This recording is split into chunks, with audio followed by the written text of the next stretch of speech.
Hola, bona tarda i benvinguts a la segona sessió del debat de Barcelona d'aquest any que organitzem amb la Fundació Collserola. Aquesta segona sessió està dedicada, com sabeu, al futur del treball i tenim amb nosaltres per parlar d'aquest tema a Sidi Mohamed Barkat. El professor Barkat, d'origen algerià i instal·lat a França des de fa molt temps, és filòsof de formació i ha estat professor de Sociologia durant molts anys. Ha estat director de programes del Col·legi Internacional de Filosofia de París i actualment és professor d'Ergonomia i Ecologia Humana a la Sorbona de París. En aquests moments el senyor Barkat dirigeix dues grans línies de treball. Una és sobre el tema de la immigració i la figura de l'estranger en relació a l'Estat i les tendències antidemocràtiques que l'Estat té en relació a aquestes figures. I l'altra és el paper del treball en el cor de les nostres societats, a partir sobretot del fenomen de les recents onades de suïcidis a diferents empreses, grans empreses franceses. Vam considerar que a partir d'aquesta investigació que està fent a França ens semblava interessant que fos la persona dedicada a la qüestió del futur del treball en el marc d'aquest programa més general sobre pensar el futur. Sense més preàmbuls, li cedeixo la paraula i li agraeixo la seva acceptació. Gràcies.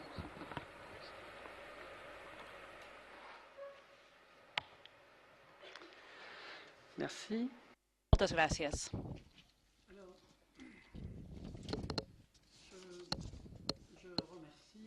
M'agradaria donar les gràcies al senyor Josep Ramoneda i a la senyora Judit Carrera per haver-me convidat en el marc d'aquest cicle que sembla que és un cicle especialment important pels actes que es fan aquí al Centre de Cultura Contemporània de Barcelona. Els agraeixo també a tots vostès la seva presència aquesta tarda aquí per sentir aquesta conferència sobre el treball. Com que no tinc molt de temps, deixaré de banda la introducció que havia preparat i improvisaré una introducció més curta abans d'entrar a parlar més concretament sobre el tema. No presentaré o faré un resum del tema per començar, sinó que vostès l'aniran descobrint a mesura que em vagi parlant. Com tots hauran sentit a dir, hi ha hagut un seguit de suïcidis a la feina a França. No sé què passa a Espanya, però possiblement passa el mateix que a França fa uns quants anys, quan els suïcidis existien, perquè existeixen des de fa molts anys,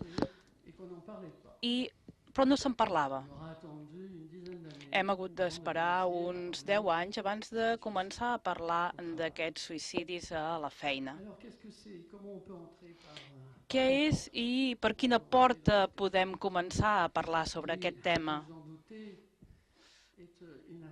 Que és, sens dubte, un tema molt important, perquè afecta, si m'ho permeten, a tots nosaltres i el fet que una persona es mati. El suïcidi ha estat interpretat a vegades com un missatge, és a dir, la informació es transmetia mitjançant un gest i penso que aquesta interpretació és insuficient. El suïcidi és, en primer lloc, un crit, abans de ser una paraula o un missatge. És un crit de revolta contra una situació que ens ofega i una situació a la que no hi trobem sortida.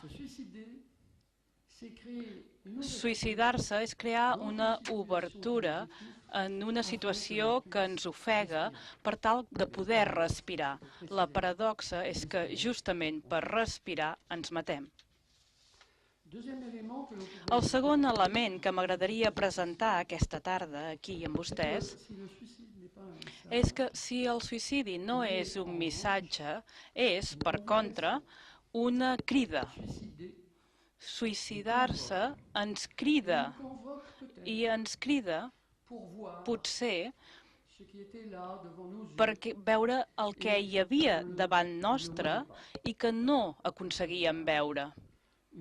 és a dir, una tensió terrible a l'interior de l'individu.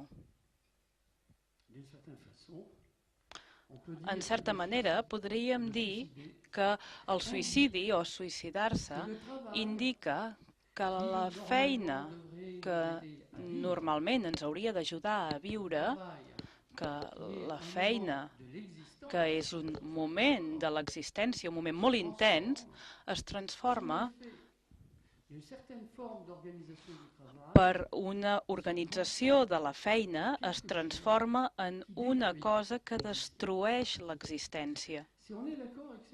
Si estem d'acord amb aquesta hipòtesi, vol dir que la persona que es suïcida destrueix el seu cos i que passa a ser una persona que ja no existeix. I això ens fa veure que no existia i que aquesta persona no pot continuar no existint amb els altres i demostra que no existeix i, per tant, es crea una adequació entre la inexistència i la mort. Què vol dir això? I tornaré a parlar-ne al final de la meva presentació. Vol dir que el suïcidi planteja un tema contemporani, que és el tema justament de la naturalesa de la societat en la qual vivim. Una societat on la inexistència es pot produir sense que la veiem. És una societat que necessita moure's. És una societat cega pel que fa a coses importants que succeeixen en aquesta societat. Per tant, i en tornaré a parlar més endavant, el tema que es planteja és un tema de civilització. No podem quedar-nos aquí. Els suïcidis ens fan plantejar el tema de la respiració dins de la nostra societat, de la vida a la nostra societat, i al capdavall també ens porten el tema simple que ens sembla que ja hem tractat, ja hem contestat preguntes respecte a aquest tema, i m'estic referint al que vol dir una societat democràtica. Si una societat vol ser democràtica, sense que puguem existir veritablement i plenament, què vol dir tota aquesta situació? És realment democràtica? Per tant, el repte del suïcidi és plantejar-nos aquest tema a nivell de les nostres institucions, com podem transformar-les per poder viure veritablement. Plantejaré un seguit de qüestions tècniques.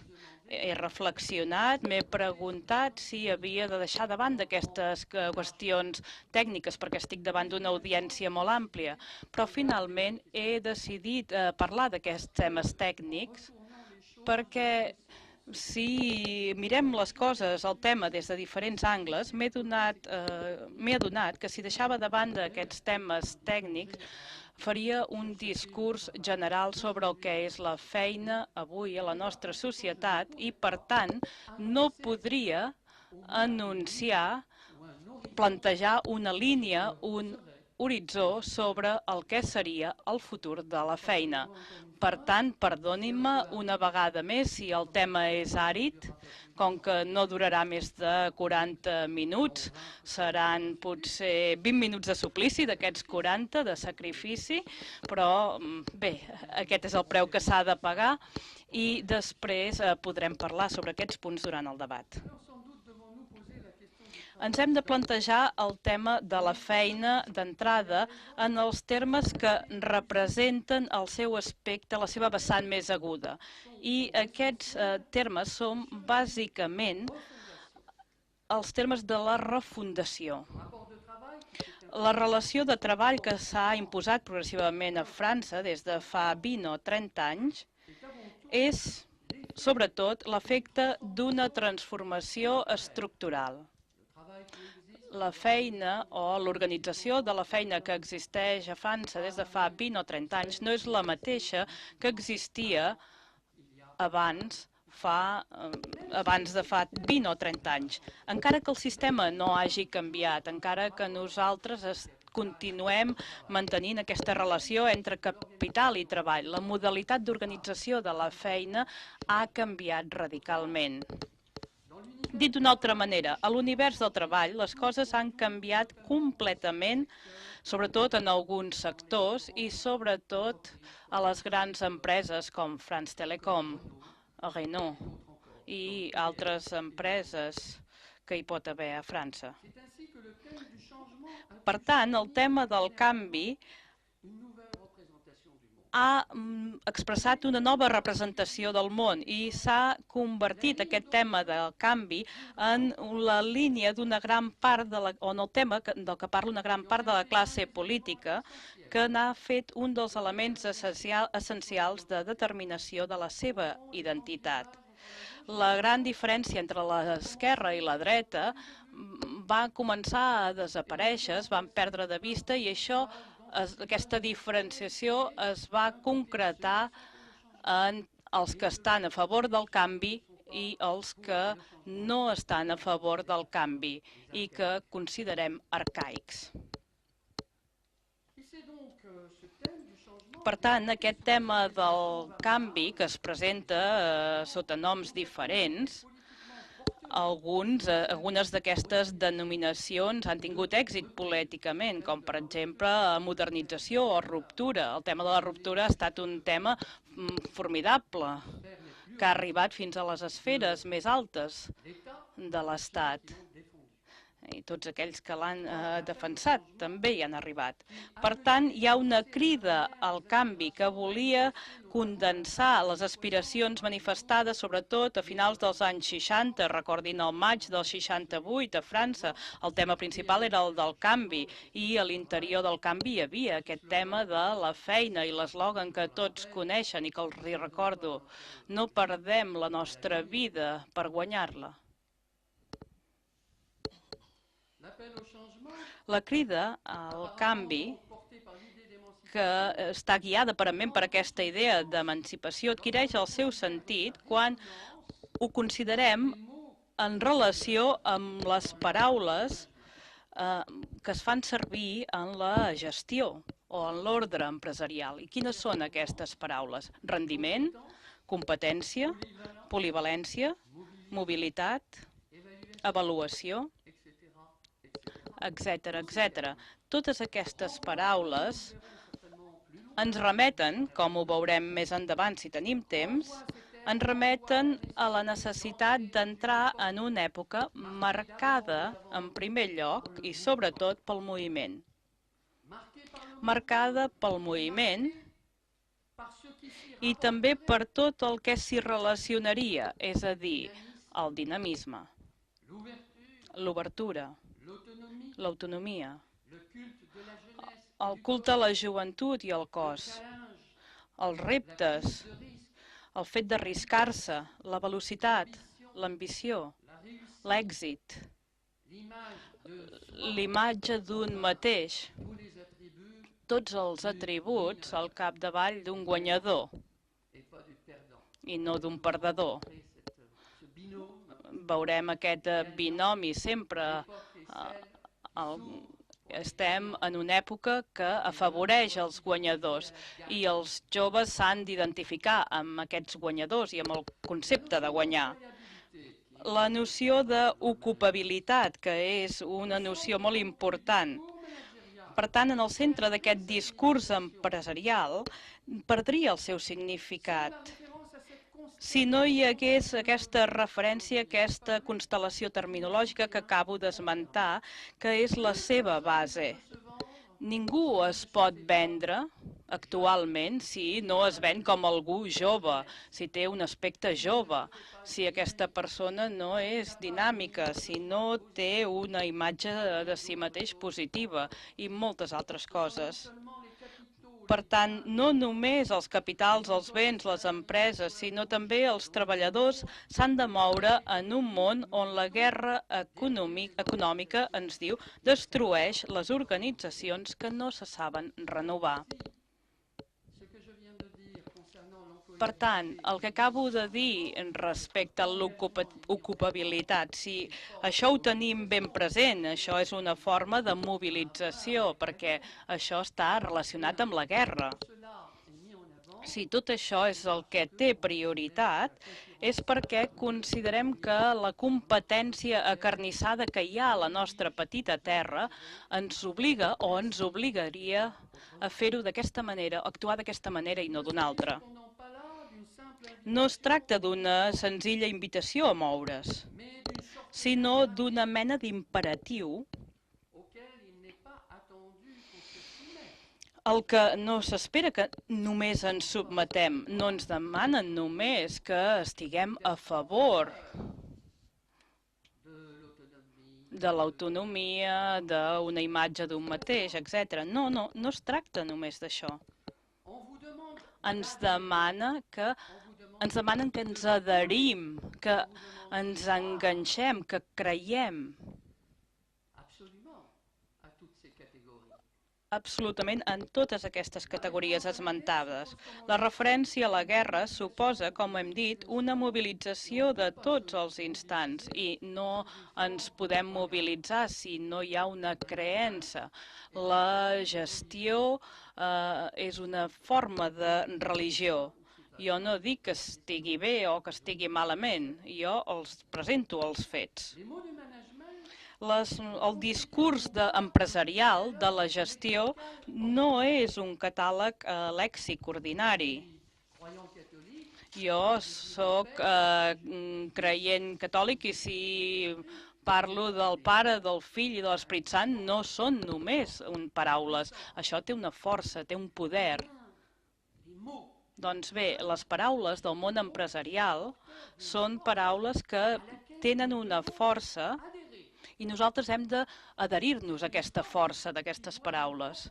És una força que ens ha de guiar perquè ens convida a subscriure-les. Per tant, les paraules no fan referència només a una simple realitat objectiva, a un fet només purament econòmic, social o de gestió. No. Es tracta d'un ordre simbòlic al qual nosaltres ens hem d'adherir. Quan parlem de gestió, pel que fa al món empresarial, no ens equivoquem, estem parlant de gestió, però no es parla només aquí de gestió, es tracta de quelcom més. Aquestes paraules són segurament la matèria d'un discurs que forma una textura, que forma un text, que com tots els textos als quals ens hem d'adherir o subscriure, està destinat a ser llegit i rellegit, com si fos una carta d'amor, llegir-lo contínuament fins a l'infinit. El text del que estem parlant, el text empresarial, no és un text ordinari, sinó un text extraordinari. Perquè afecta, provoca la dimensió afectiva de la humanitat. I això vol dir que l'hem de defensar. I en alguns sectors del màrqueting, de la publicitat, hi ha homes i dones que no només transmeten aquestes paraules del món empresarial, sinó que les defensen com si fos un text, unes paraules patriòtiques. Per tant, subscriure aquestes paraules té a veure amb un aspecte publicitari i també ha de permetre que nosaltres manifestem que subscrivim aquestes paraules. Hem de revelar als altres que nosaltres donem suport a aquest text i a aquestes paraules. Ha de ser objecte d'una confessió. S'espera dels futurs treballadors que busquen feina, dels candidats, i aquí continuem amb la metàfora amorosa, els pretendents, els que volen trobar una feina, s'espera que declarin la seva adhesió, que confessin que estan d'acord amb aquest discurs empresarial. Per tant, podem dir que aquesta declaració és la primera gesta, que s'ha de fer quan estem en un procés de selecció, quan volem que ens triïn en una empresa. La primera cosa que hem de fer és demostrar que donem suport, que estem completament d'acord amb les paraules de la gestió del món empresarial. A vegades, evidentment, hem d'estar qualificats, i avui hi ha tanta gent que busca feina que s'ha d'estar qualificat. Se'ns demana, però, abans que tot, demostrar que estem d'acord amb aquest llenguatge. Per tant, la refundació no s'ha de confondre amb la reorganització d'una organització de la feina, que és igual a la que era abans. La refundació de la feina no és tampoc una mobilització simple de la raó.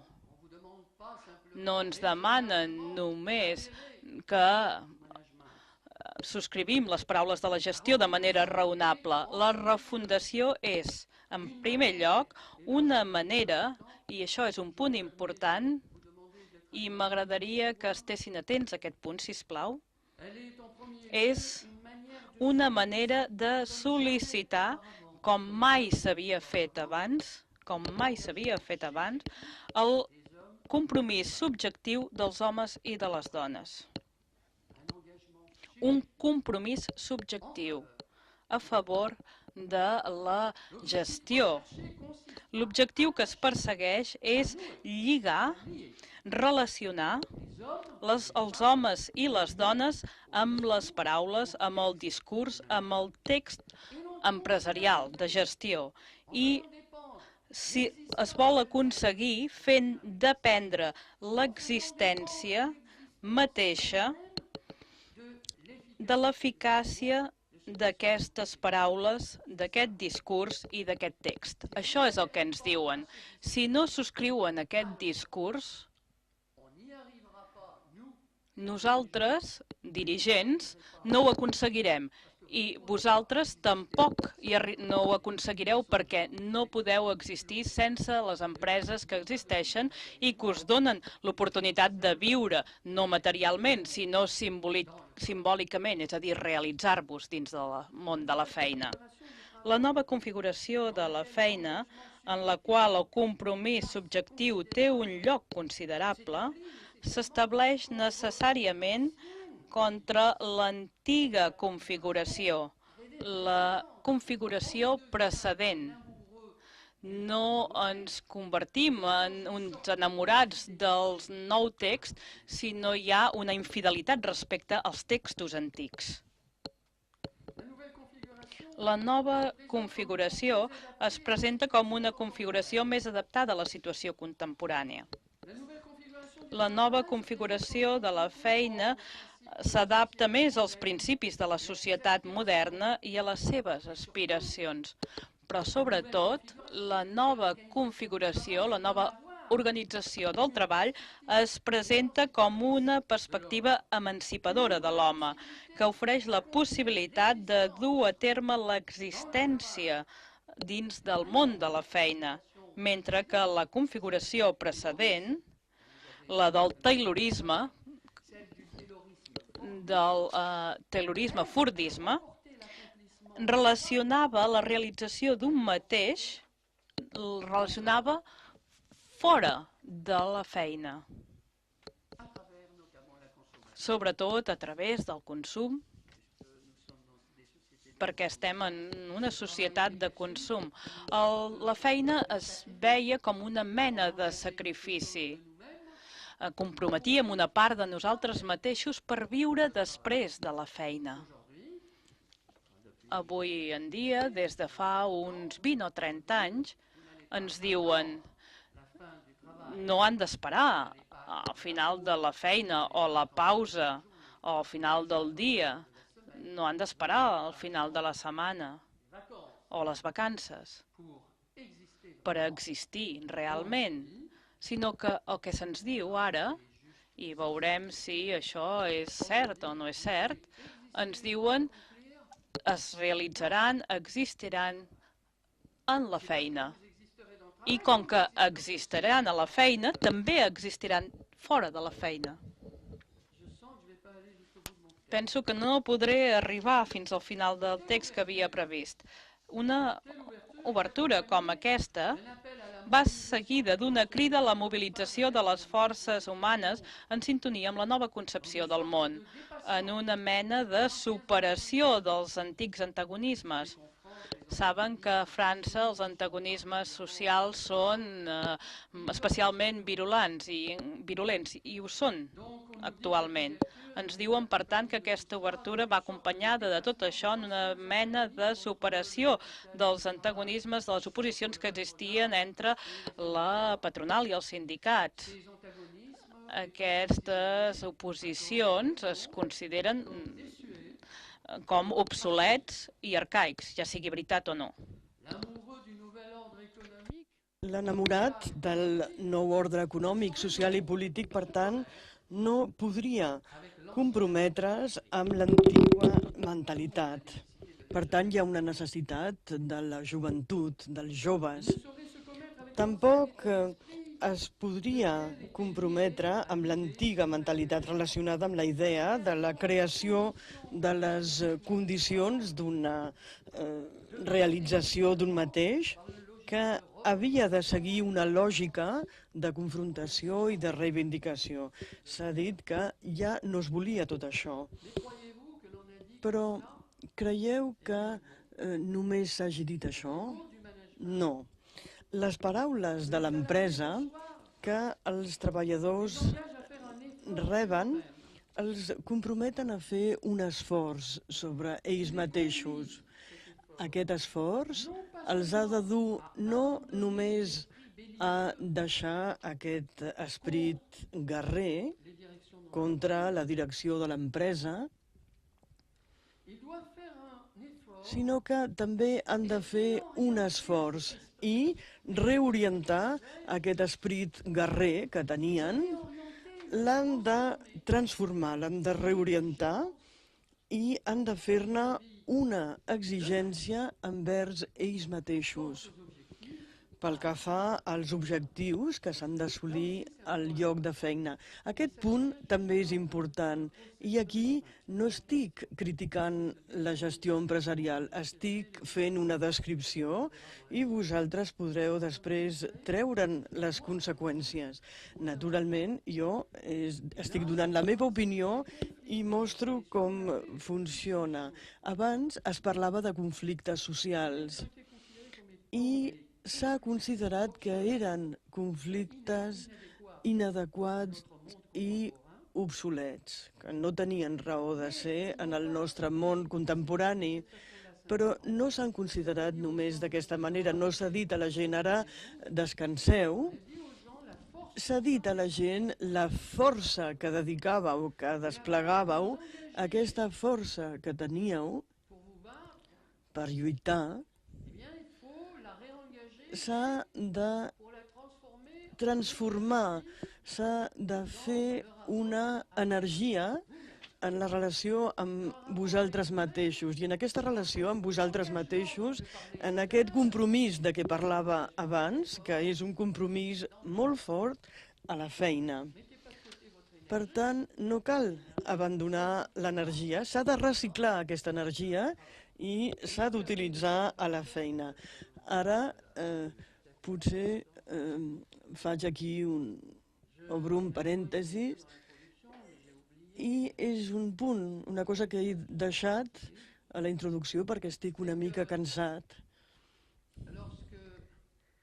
Quan van produir-se els suïcidis. Els suïcidis al lloc de feina, naturalment, existeixen els suïcidis, però quan van començar a produir-se a la feina, paral·lelament va haver-hi com una disminució de la lluita sindical, una disminució de la força sindical, perquè la força sindical, els grups importants, el sector públic a França era una força considerable.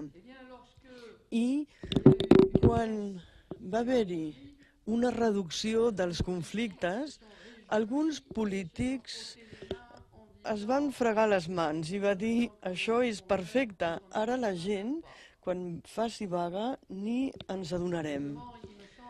I em sembla que els polítics, de vegades aquesta és una petita crítica, no en faig sovint, els polítics de vegades haurien d'aixecar-se de la condició de polítics que ocupen i potser haurien de tenir una situació una mica més elevada. Haurien de ser homes d'estat i un home d'estat hauria de demanar-se, no s'hauria de fregar les mans, hauria de dir on es troba ara el conflicte. Podem estar molt contents perquè no hi ha conflicte, però si un conflicte desapareix en un món on els antagonismes fonamentals subsisteixen, el capital ha canviat de forma, ara aquí el capital financer és molt poderós. I nosaltres, en aquesta relació, estem entre el capital i els treballadors. On es troba el conflicte? Aquesta és la qüestió que s'hauria de plantejar un home d'estat. I hauria de dir si quan veu que els suïcidis augmenten, si en el fons el conflicte que era social no s'ha transformat en un conflicte no psicològic, sinó social en el si de l'individu. Però el conflicte social tradicional havia progressivament construït unes regulacions, perquè hi havia negociacions i es trobaven uns compromisos entre la patronal, per una banda, i els sindicats, per l'altra. D'aquesta manera, el compromís permetia viure a la societat. Tanmateix, la mediació entre aquestes dues dimensions ha desaparegut. Ha desaparegut. De tal manera que el treballador podia demanar el seu cos, exigir el seu cos, com també hi havia un contracte laboral. Aquesta desigualtat o aquesta relació de força havia d'empènyer l'individu a manar el seu cos, però segons una modalitat inaudita, segons una modalitat radicalment nova, que és que aquesta exigència podia ser una exigència cada vegada més forta i el seu horitzó era absolut, perquè no hi ha res que mediatitzi la relació de l'individu amb el seu cos. En una situació on l'organització laboral empeny, però no en sentit mecànic, sinó amb la intermediació del que he dit en el primer punt. Els treballadors estan en unes condicions d'implicació subjectiva. Quan ens comprometem, quan estem mobilitzats subjectivament en la feina, mobilitzem el nostre cos i el nostre cos va el més lluny possible fins que superi el que pot, superi les seves forces. Quan un cos va més enllà del que pot, és com tots els éssers vius, no poden fer més que el que poden fer quan anem més enllà d'una economia respectuosa del cos i del pensament. El cos es trenca.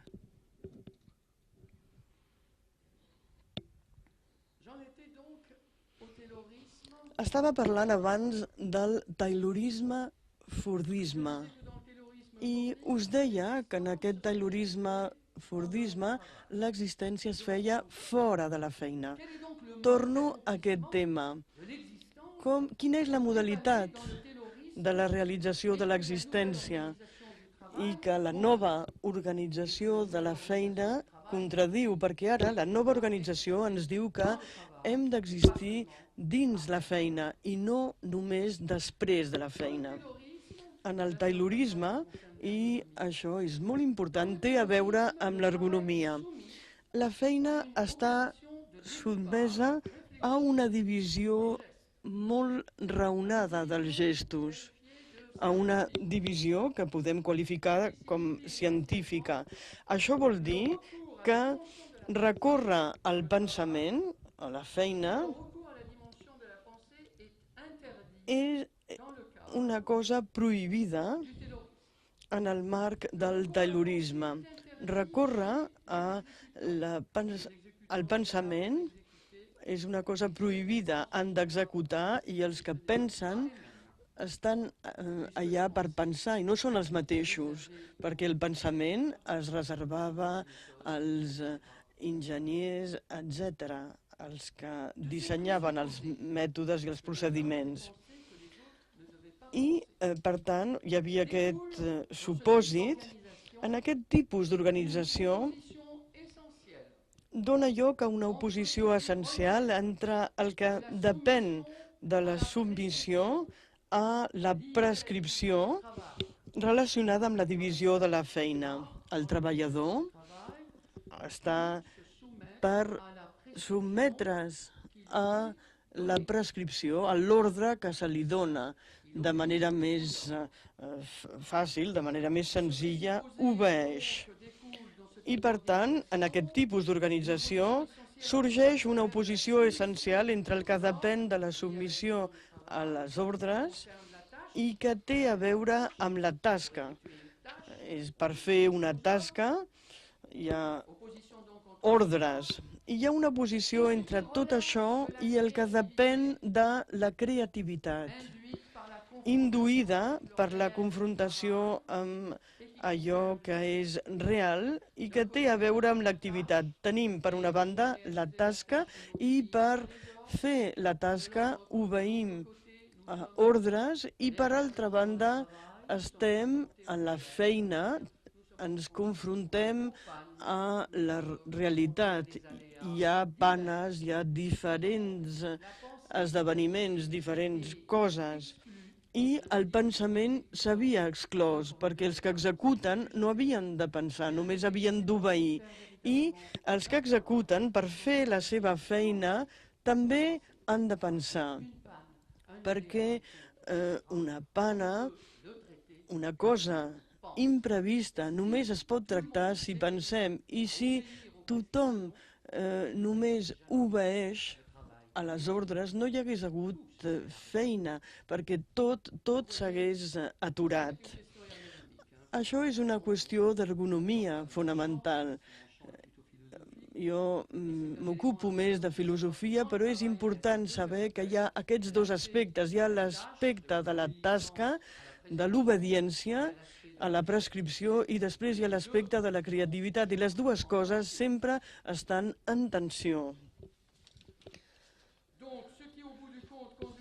I, per tant, això és una oposició entre la integració dels homes dins de les organitzacions que els porten a una inexistència. Això és la tasca, ja veurem per què. La tasca els tanca en aquesta inexistència, per una banda, i també la integració a l'activitat, que permet l'actualització de l'existència en sentit invers. Ho diré ràpidament perquè podria semblar difícil d'entendre. Quan volem fer una tasca, quan obeïm a una prescripció, a ordres, a una fàbrica, ens trobem uns al costat dels altres, però no estem junts. Els gestos estan dividits.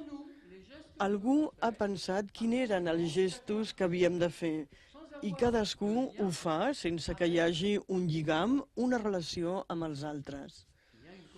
Hi ha una coordinació, però no hi ha veritable cooperació. Això és la inexistència. Però quan parlem de creativitat, la creativitat, sigui quin sigui el lloc, permet l'aparició d'oficis. S'inventen coses, es tracten dificultats, intervé la intel·ligència. Dit d'una altra manera, el cos que intervé en la feina és un cos intensiu, un cos que pensa. Quan per a la tasca necessitem utilitzar un objecte, una eina o una primera matèria, a la tasca utilitzem aquells objectes com a elements exteriors a nosaltres. Són objectes que volem dominar. Són objectes que no ens parlen. Però quan estem parlant de creativitat, la cosa és totalment diferent.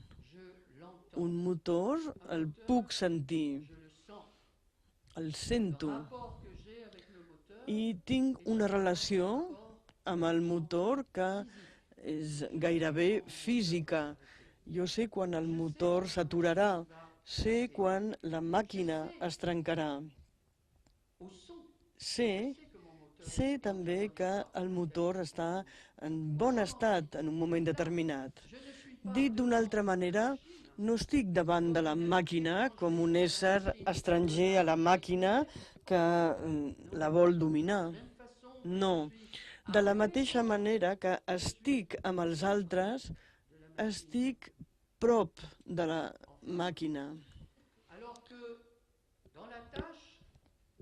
Quan amb la tasca, la fàbrica és un espai on jo sóc com l'aigua en un got.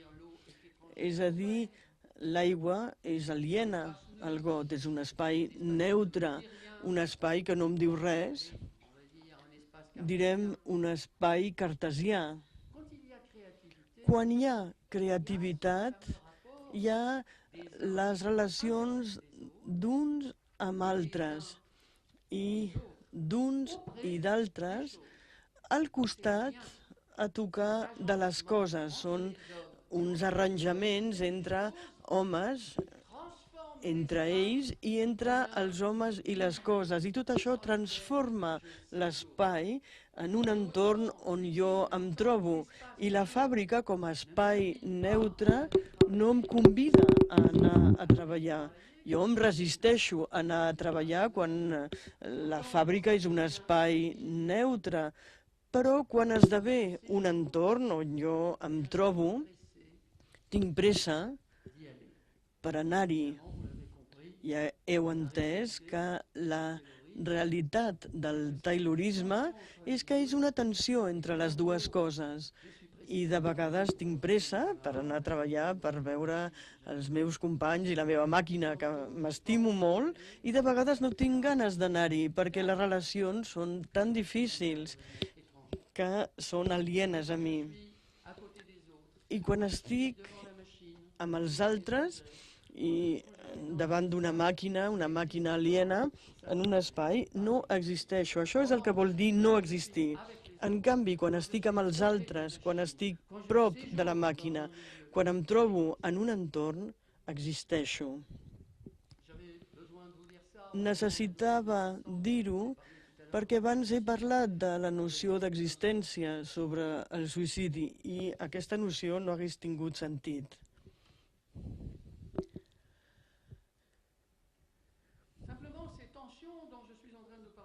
Estic parlant d'aquestes tensions des de fa un moment.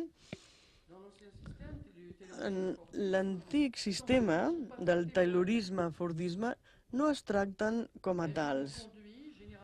Generalment han dut a reivindicacions sindicals en particular, però després d'haver estat traduïdes, d'haver estat convertides, transformades en una altra cosa.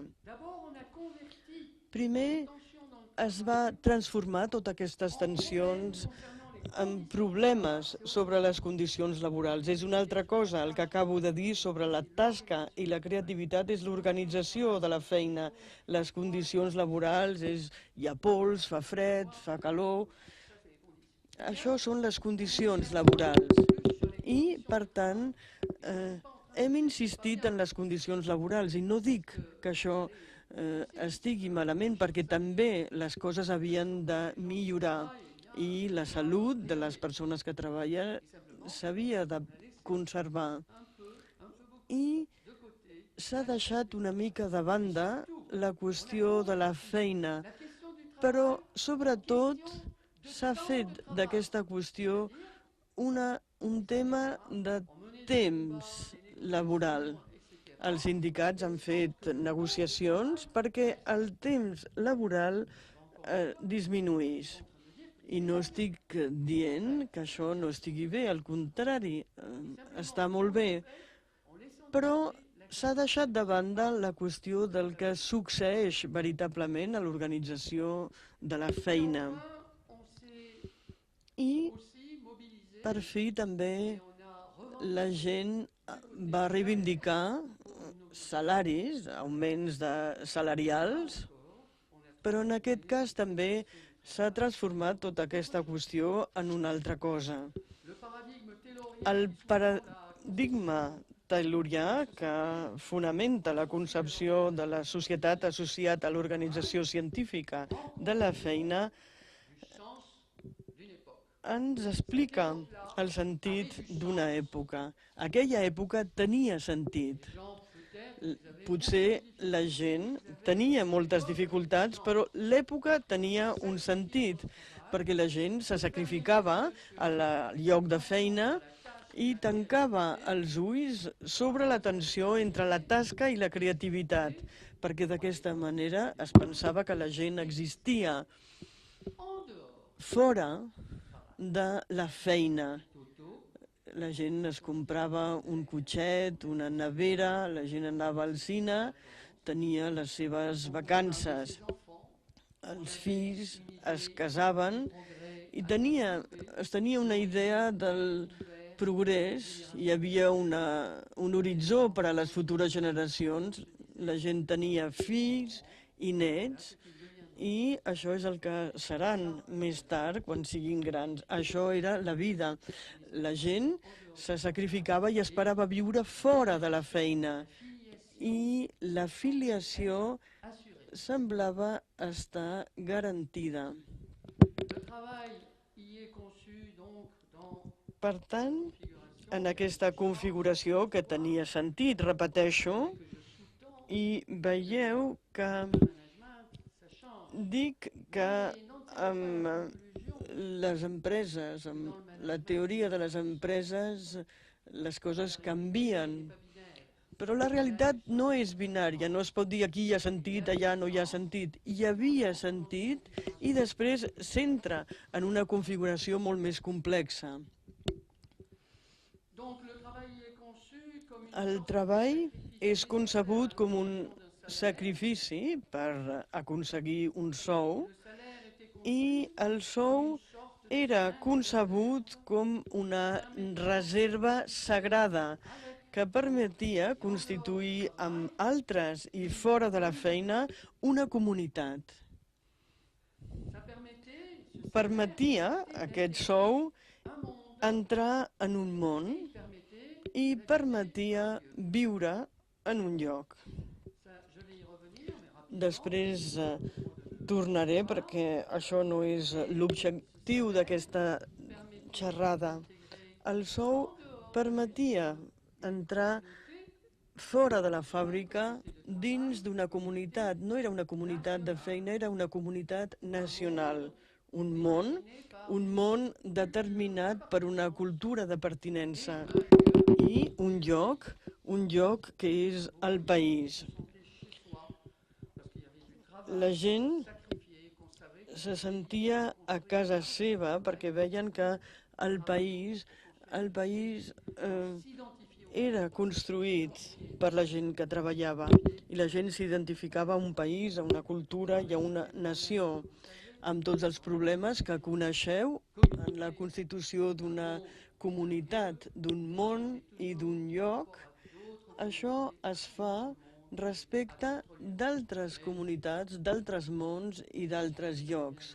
Però estic segur que tornaré aquí d'aquí uns anys per parlar de tot això. No en parlarem avui, però el que m'interessa és que veieu com es transposa la qüestió de l'existència a la feina en un tema d'un altre tipus, que és la identitat, la implicació subjectiva d'una comunitat, d'un món i d'un lloc.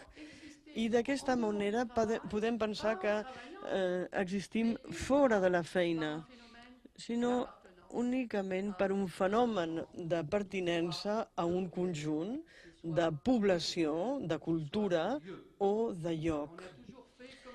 I sempre hem fet com si estar amb els altres, trobar-se en un lloc, fos el mateix que pertànyer a una comunitat, a un món i viure en un lloc fora de la feina. I no és el mateix. Són dues coses diferents, però que han estat identificades com si fos el mateix. És una mica complicat, cal saber que l'existència s'ha traduït en una implicació subjectiva.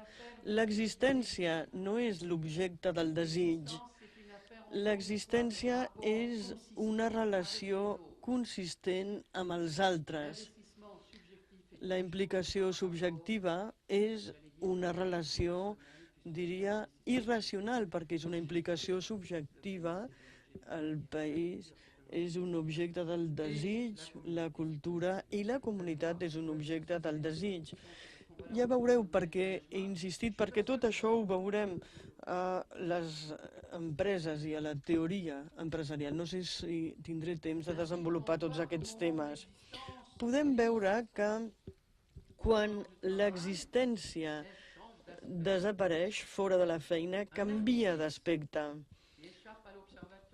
Un artífex que no veiem fa desaparèixer l'existència i la substitueix per un doble de l'existència, una imitació de l'existència o una còpia, que és aquesta implicació subjectiva de la comunitat, del món i del lloc. Dit d'una altra manera, el sistema funciona substituint a l'existència actualitzada en la feina la implicació subjectiva d'aquests objectes de ficció que són la comunitat, el món i el lloc. Al capdavall, la força d'aquest dispositiu rau, sense cap mena de dubte, en la seva capacitat per convertir l'existència en un conjunt de lligams que uneixen els homes a objectes obligatòriament preciosos, perquè aquests objectes són, per dir-ho d'alguna manera, i torno a dir el que són els objectes, la comunitat, el món i el lloc, i perdonin per la insistència. La força d'aquest dispositiu rau en la seva capacitat per convertir l'existència en un seguit de lligams que uneixen els homes i les dones a objectes necessàriament preciosos, perquè aquests objectes, que són la comunitat, el món i el lloc, són com un mirall en el qual els homes i les dones descobreixen les seves imatges a partir de què? A partir d'això construeixen la seva identitat. Per tant, veuen com transformem el tema de l'existència, que no és un tema d'identitat. Quan jo estic en un col·lectiu de feina, no em plantejo el tema de saber d'on vinc, de saber si és un home o una dona, si no és per raons pràctiques o tècniques, no em plantejo el tema saber si és una persona grassa o prima, si és alta o baixa, i així amb molts temes. El col·lectiu de treball, per definició, és un col·lectiu universal. I la seva conversió en objecte d'implicació subjectiva és, per definició, un particularisme. Els dic tot seguit que no hi ha d'una banda l'universal i de l'altra el particularisme. La societat en les que vivim són societats que han sabut integrar en el particularisme nacional els elements de l'existència, de manera que puguem estar dins d'un cert particularisme i estar oberts i no ser tancats. Per tant, atenció una vegada més amb les divisions binàries. Jo diria que per motius didàctics o pedagògics he creat aquesta diferenciació un pèl espessa.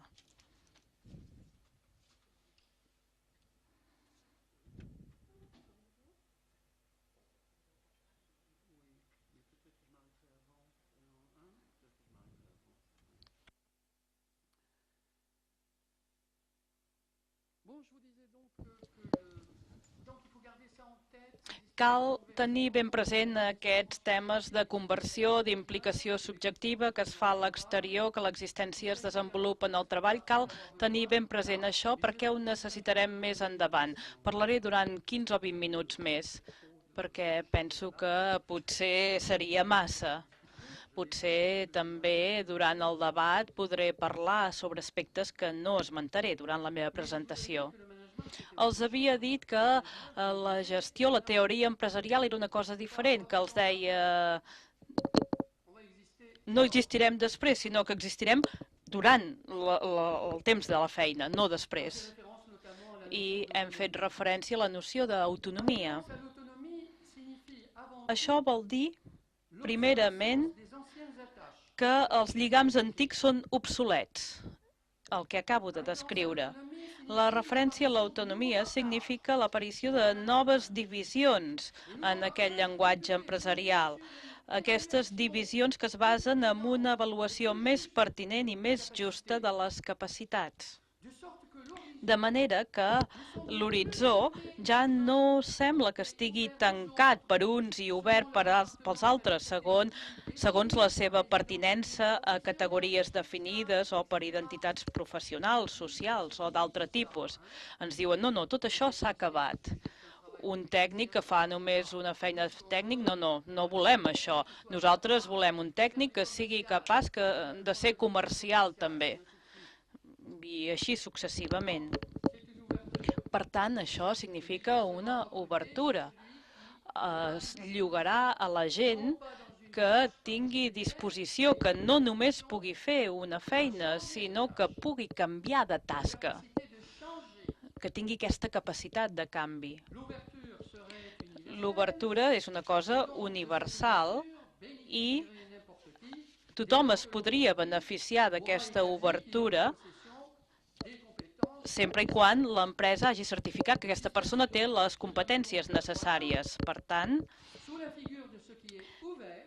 aquí entra la figura del que està obert i no del que és tancat. Es prioritza el dinamisme també, no algú que sigui estàtic, algú que sigui flexible i no rígid.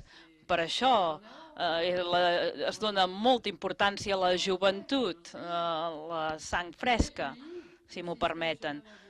I el sistema també vol que la gent sigui integradora i no excloent. Hem dit abans que actualment hi ha una actualització de l'existència en el lloc del treball, però què passa realment? Com en el taylorisme i fordisme, el que veiem ara és que hi ha una conversió de l'existència en una implicació subjectiva d'objectes de ficció. ja no és la comunitat nacional, el món, la societat en la que vivim, el país. No, ara estem parlant dels objectes de ficció.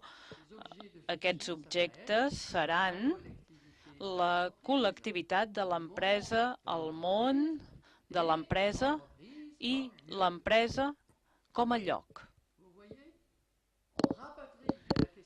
Ara situem el tema de l'existència al món de l'empresa, però hi ha una conversió d'aquesta existència, el fet de viure amb els altres, a la vora dels altres, i d'estar-se en un entorn. Tot això es transforma en una implicació subjectiva del col·lectiu en el que vivim a l'empresa. Estem amb gent sense viure amb ells, una implicació dels objectes a l'empresa. A vegades els maltractem quan fem la nostra feina i això ens obliga a portar el nostre cos més enllà del que està permès. El nostre cos es trenca i també fa malbé els objectes que fa servir, els productes que fabrica o els serveis que fabrica. I per això la gestió, l'empresa, és una organització molt intel·ligent i col·loca a la gent en una situació que els obliga a anar el més lluny possible en la producció de béns, amb el perill de produir les coses de mala manera, però en canvi aquesta empresa ha establert un procés de control que permet garantir que, tot i la situació, cal produir objectes de qualitat. Per tant, és una situació bastant delicada. És una situació, insisteixo, molt delicada. I insisteixo que no cal, com fem potser massa sovint, relacionar aquesta situació delicada amb una mena de causa bastant curiosa que diu que tots els directius són persones perverses que volen fer mal als treballadors.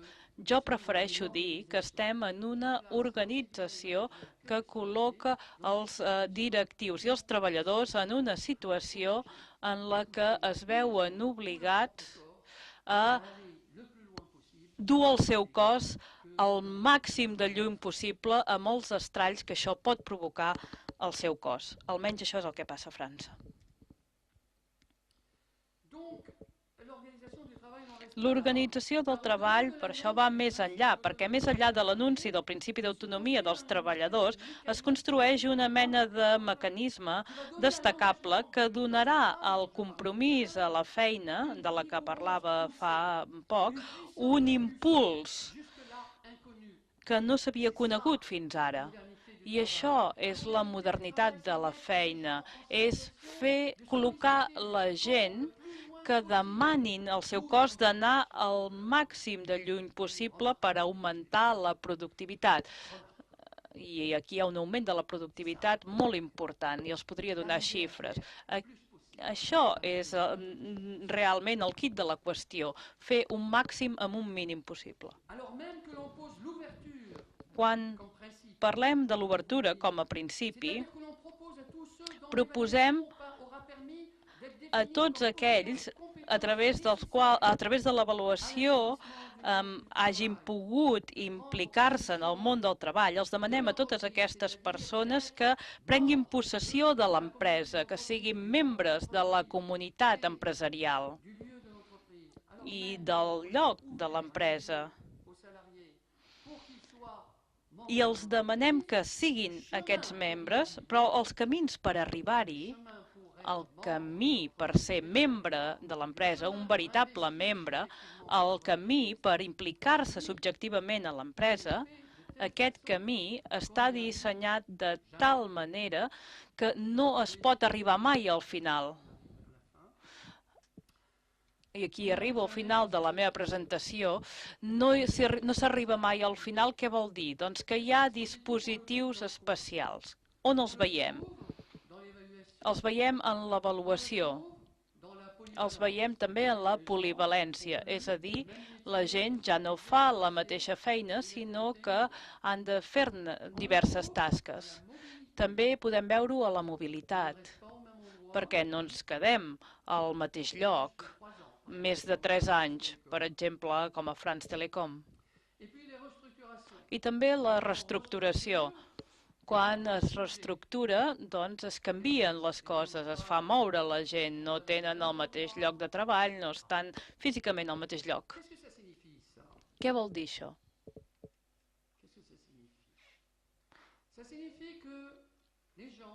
Això vol dir que la gent que està implicada en la feina i que pensen que són membres veritables de l'empresa perquè han creat relacions amb altres i perquè se'ls ha dit si aconsegueixen els objectius, perfecte. Doncs amb l'avaluació de rendiment els diran han aconseguit els objectius, però la situació actualment poden veure que és una situació difícil. Miri què passa en aquesta altra empresa, miri en aquest altre país, miri què ha fet el seu col·lega. Si ha venut 300 productes, n'ha de vendre 350, perquè és l'única manera d'avançar. Cal anar més lluny. No és només una pressió psicològica. Si fos una pressió psicològica, podríem pensar que la propera vegada ho aconseguirem. Per què no? Però el tema aquí és que si actuem d'aquesta manera, si avaluem la gent, si els fem moure a la feina o d'un lloc a un altre, trenquem de manera regular la idea que formen part veritable de l'empresa. Posem a la gent en la situació de córrer darrere una cosa que se'ls escapa sempre. El món empresarial, la gestió, és col·locar a la gent en una situació que els obliga a córrer. A córrer. Per això parlava d'amor. És un objecte de desig. Un objecte de desig vol dir que correm darrere d'aquest objecte. I mai no l'atrapem, encara que el puguem tocar. I això és realment la gestió, la teoria empresarial. No és un sistema pervers en el que hi haurien individus perversos. És un sistema destacable. Quan refunda aquesta organització de la feina, no l'estructura en una cosa estable, com es feia abans, perquè, si ho recorden, abans la gent no existia, però podien implicar-se en una empresa, tenien un horitzó obert per ells i pels seus fills, però ara ja no és el cas. Ara tenim una estructura inestable, que es mou contínuament. Aconsegueixo els meus objectius, però alhora no arribo a ser membre de ple dret de l'empresa, amb el perill, evidentment, que si jo no jugo al joc em deixaran de banda o, encara pitjor, m'acomiadaran, perquè, com saben, l'atur és molt i molt important actualment. Hi ha una mena d'ortodòxia, uns que estan a dintre perquè juguen al joc permanentment i uns que estan a fora. Però cal saber que els que estan a dintre, els que juguen al joc, no arriben mai a ser membres veritables de ple dret d'una empresa. Per tant, podem dir que la línia que toquen sempre és la línia que diferencia l'interior de l'exterior. Els que aconsegueixen els seus objectius no aconsegueixen ser integrats a l'interior, sinó que toquen només la línia que separa l'interior de l'exterior i això els dona dret a tornar a jugar. En aquesta carrera, aquesta situació en la que, i no entro en detalls, portem el cos al màxim i a través del cos també farem que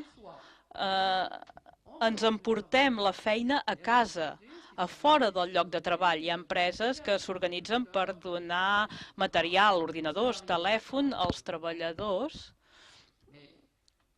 perquè puguin treballar fora. I aquesta donació que es fa és donar la possibilitat al treballador de poder encara portar el seu cos més enllà, més al límit.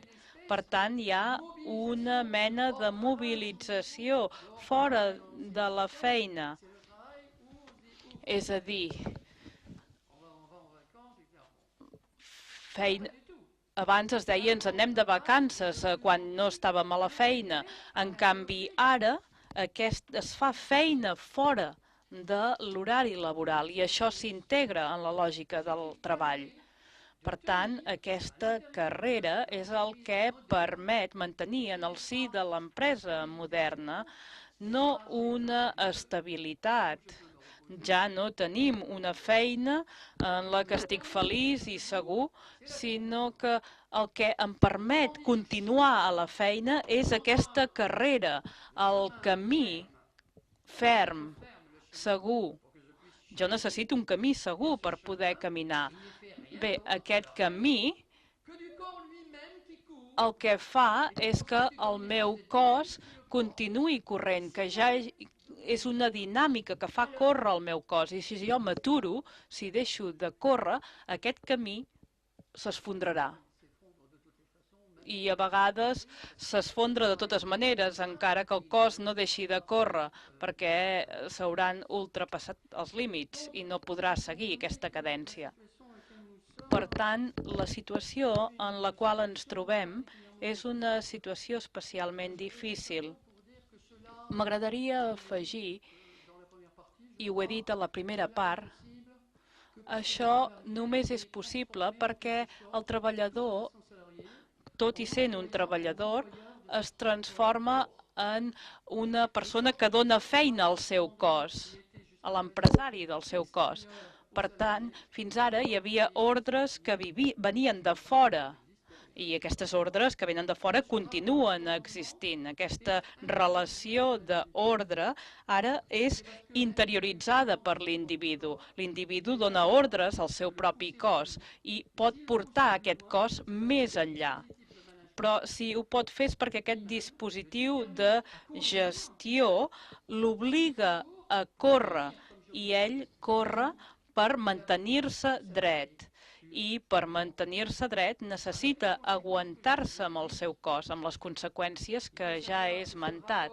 I cal saber que aquesta relació entre el subjecte i el seu cos és una relació que es pot transformar en una mena de tensió insuportable, una implosió, en una mena d'explosió interna i el punt extrem seria el suïcidi.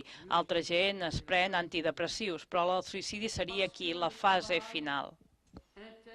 Perquè la feina integra de forma dramàtica el tema del govern del cos. I dic dramàtic perquè el suïcidi hi intervé. Perquè la feina integra de manera dramàtica el tema del govern, del domini del cos i de l'absència de límits en l'exercici d'aquest control del cos. Podríem dir que la feina no es pot considerar com una esfera estrangera a la política.